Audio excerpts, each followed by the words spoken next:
Alright, so in today's video, we're going to be taking a look inside of these LG speakers, and today's video is sponsored by Skillshare, and I'll mention more about them later in the video. So these speakers I got from one of those little home theater, home stereo box things. It comes with an amplifier that has like an iPod dock on top and whatever, and these were the speakers. Funnily enough, Keith, the legend on this channel himself, actually just needed the amplifier for something at work, and just gave me these speakers quite a long time ago. This is like before the videos originated with him giving me speakers, and I used them for a fair bit. They were used on that Kenwood amplifier, despite the fact that these are indeed 4 ohm speakers, and that Kenwood amplifier can actually only take down to 8 ohms. So I was pushing the limits, but nevertheless, that's where these speakers came from. It's from one of those little stereo things. And we're gonna be taking a look inside of them. I know they have some very interesting looking drivers. We can see this subwoofer right here on the side is a very interesting design. And the speakers on the front all have to be rear-mounted because, well, there's no way that they can screw into the faceplate. And I have no idea how I'm gonna get into these. I know I've made a free air video on these speakers before, and this ring here on the side of the speakers was able to be pulled off, but I think I need some sort of screwdriver or something like that to pry it off, because I can't get that off with only my fingers. So I'm gonna quickly grab a screwdriver and I'll be back, and we'll try and remove the sides of these speakers. All right, so what I'm gonna try and do is just use this flathead screwdriver right here and pry on the cover right here. I know that'll make a lot of people cringe. However, I think this is the way I did it last time, and to be honest, these speakers were out in the garage as well for a bit, and I know they're not in the best condition, so I don't feel too bad doing this to them. They're covered in scratches already from the garage, so I'm gonna try. There we go, clip number 1 is out. One thing I like about these two compared to some of the other speakers I've pulled apart in similar ways is that these ones actually don't snap into pieces when you try and do it. So you can see here, I've got half of the screws off the bottom of the speaker. The other ones are just holding on a little bit tighter than those first two are. I'm gonna see if I can try and pry them up with the screwdriver yet again. So I'll just slide that in here like so. Try and get some bite happening and just lift and pry. These front two ones seem to be a lot more stubborn than the back ones.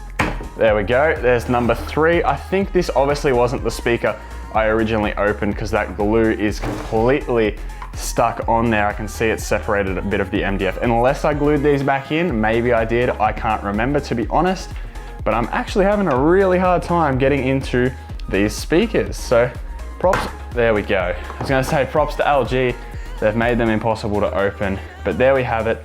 We've got this ring right here, it has a little bit of writing on it. It just says frame number 2, and it's made out of ABS plastic. So that's basically all the information that's on the speaker ring itself. You can see here, a bit of MDF and stuff has come off. So there is some glue on it holding it on, but I do like the fact that this nice looking plastic that actually has a sort of brushed metal look comes off in one piece without snapping into multiple pieces, as do many other speakers. So we're revealed here with the woofer with its inverted mounted surround. Very interesting design all of these speakers have. And funnily enough, this is actually the legs, well, I guess you call them legs. Oh, now it's on the floor. This, the extended bits here actually go right through the enclosure. The bits where they mount in, you can see straight through onto the inside of the enclosure, which is quite interesting. You'd think that maybe if that were to rattle off, or you were to remove it like I just have, then you might potentially be able to get air leaks, which wouldn't be good from the design element or from the design aspect of these speakers. But nevertheless, we're gonna remove the 4 Phillips head screwdriver or screws that are holding the woofer in, and then we're gonna pull that out. Also, this is the first video I've filmed in the new house just like this. And let me tell you, with this much more room, it's so good. I can get the perfect camera angle over there. I've got a cool background. I've got the light up there, lights on the roof, light at the back. The secondary camera, I've got the perfect thing right here. I can see everything that I'm doing. It's so good, this setup that I've got here. And also today's video is sponsored. I normally don't do sponsored videos, but for today, this company is really helping me out with the build for the channel. So if you guys could, go down to the link in the video description and check them out. It really, really helps me out as well as helping the company out, and I will mention on that in a second. So I'm gonna try and remove the terminals on the back here. I might just have to go and get some pliers really quick. Sometimes the best way to remove the terminals off the back here is just to grab some pliers and pull them on the bottom. That way you've got a lot more leverage as to removing the thing just like that. Very, very simple. But as long as you are gripping above where the wire is, you're not likely to pull the wire out of the spade itself, which, trust me, it sucks when you do that. So here's the woofer. I've done a video on this free air. I might do another. So a little bit of the tape is stuck on there, but the rest of the tape is still on the bottom of the woofer. This is the LG Electronics EAB 62328301 LG Z40 MCW-145B80L-1 C3J31. I don't know which one of the model numbers is the correct one, so I'm gonna hold that up to the secondary camera just up there. You can have a quick look at that. Take a screen cap of that if you want it and want to look up the model of this woofer. I know I got a lot of questions on the original video about this. So these speakers have a very interesting design. So the actual inside of this enclosure is very, very weird. But if you are interested in actually learning how to design speaker enclosures, and I know I get a lot of comments on every single video asking me how to design speaker enclosures, subwoofer boxes, you name it. Well, the sponsor for today's video is Skillshare, and Skillshare have partnered up with me to give away 2 months of a free subscription to their website, which then further extends on to $10 a month, and that gives you unlimited access to their online courses. And let me tell you, they have really, really clear and educational courses about speaker design and how to build speaker enclosures yourself. They're made by people just like you and I who want to learn how to do something or want to teach someone else how to do something.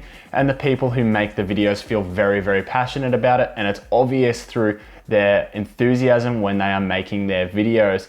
I've seen the video about how to make speakers and speaker enclosures and design them correctly. And let me tell you this, it is a very, very nice video, very, very professionally made and very easy to sit down and learn a lot from. So if you guys are interested in Skillshare, the first link in the video description, go and click on that. It helps them out, it helps me out. You can learn something. If you want to know how to design a speaker enclosure, like a lot of people ask me who do, the first link in the video description should help you, and I'll follow that up with a second link directly to that speaker video designing enclosures video. So this offer for the 2 months of free membership is only available for the first 500 people that sign up. So if you're interested, quickly get down there and sign up. Thanks again to Skillshare for sponsoring this video. And now I'm going to continue on with showing you the inside of these LG speakers. So when we look inside of the box here, it's quite funny. We're greeted with some foam, just like every other speaker. That is to keep down the resonance inside of the enclosure. But on the other side, there appears to be some sort of acrylic, some black here, which to me honestly looks like the cutout ring. Let me try and bring this down here. This black circle inside here actually appears to be the cutout ring for just around where the woofer mounts in. I think that's really weird. I've seen a lot of companies do that. It's like they get the wood here, and when they drill the holes, that excess bit of wood that's left over, they actually just glue inside of the enclosure. I don't know if it's to add unnecessary, pointless weight, which actually decreases the internal volume, which would then tune the speaker higher, all of which you can learn at Skillshare when you want to design speaker. Okay, I'm gonna stop. But basically, I've seen a lot of companies do it like this, and they put the wood from around here, the excess wood, inside of the enclosure. Again, I don't know if it's to save weight, if it's to stop disposal of the disposal of the material, whatever it is. I see a lot of companies do it. On the top here of the enclosure, this is the top right here and the back of the box, we have a port that comes in from the back. It's tapered on the back up there, and it's also tapered on the inside, just a bit of cardboard tube. Very, very stock standard stuff. You see this a lot with these sort of speakers. And really, as much as it can be seen as cheap and nasty, you need nothing more than a bit of cardboard for a little woofer just like this one right here. It's nothing too hectic if you look at it. It's just got a decently sized magnet on the back that it's magnetically shielded so you can protect it against TVs. The magnet underneath probably isn't all that huge, but it's still a very nice woofer. But the point is, that sort of size of a woofer isn't in no way going to be able to destroy that cardboard, cause enough flex to damage that over time. That cardboard is perfectly structurally sound for this type of enclosure. So if we have a look on the back down here, I'm actually seeing on the inside of the enclosure here that there are plastic bits that come through with a bit of glue on the end, just like we saw on this ring right here, for the face of the speaker. So I'm considering it right now. Do I risk trying to take the front off and completely destroy this speaker? Or do I put it back together and just try and show you close-ups of the backs of the woofers? So what I'm gonna do is, seeing as I know a lot of you guys will wanna see this, I'm gonna try just from the bottom, just pry it a little bit and see if I can get any sort of luck, any sort of movement, persuasion happening here to get inside of this speaker box. But if I can't, I think I'm not going to do it because I do like these speakers and I really don't want to destroy them. I am getting a little bit of movement here, but it doesn't seem like the right amount to get inside. So what I'll do is I will show you the inside of the box. Just having a quick look inside of it for myself, I can see that there are two identical mid-range woofers that are the A3J22. I'm just going to assume that number at the bottom is the model number. The A3J22 woofers, they are wired in parallel, the mid-ranges that is, and then the tweeter is down the bottom. There is a three-way crossover in the back. This is something I can show you here. There is a three-way crossover just there in the back of the enclosure. One wire goes to this woofer, one wire goes to both speakers, both of these mid-range drivers at the front, which are wired together in parallel. And then the third additional wire goes to that tweeter up the top. And let me tell you, I actually originally thought that the tweeters in these would be fake. Those woofers down the bottom would actually just be full range woofers and the tweeters purely for looks, which is a lot, very common in these sort of types of speakers. But to my surprise, when I first tested them, that tweeter on the bottom, on the top just there, is actually genuinely a real tweeter. And again, proving on the inside here that it is wired up to the crossover. So basically, that's really it for the speaker. I can't show too much more without completely destroying it. And I know a lot of people would get angry at me because these are actually decent speakers, despite the fact that they are in average conditions from being out in the garage, being moved pretty carelessly. Wasn't me, don't worry. I'm actually being really, really careful with moving my stuff, most of which comes up in the back of my car because I drive really carefully with the stuff in the back. Nevertheless, the speaker's seen better days, but I won't destroy it as of yet. If this video gets a lot of support, maybe I will. Let me know. Comment section down below. I'll put a poll. Do I destroy these speakers? No, surely not. Surely people wouldn't want to see that. Whichever one gets the most votes though. Speaker blowout or keep the really nice speakers? No, I won't blow them out. That would be silly. But if you want, okay, how about this? On that poll, do you want to see a free air video, an updated, newer version free air of this woofer right here, skirting to its limits, if that's even a word? I remember last time I powered it off that little kicker iPod dock amp, I threw that out actually because one of the ribbon leads snapped and I don't have the patience to try and repair a ribbon lead. So yeah, if you want to see an updated excursion video of this driver, I'll hook it up to a CV900 probably out in the garage, push some limits, get some really nice clean shots of it. I'll take some high shutter speed photos of this thing, full and minimum excursion. We'll go and use this thing and push it to its limits. But with that being said, guys, if you have enjoyed this video, make sure you chuck a like on it. Big thanks again to Skillshare for sponsoring today's video.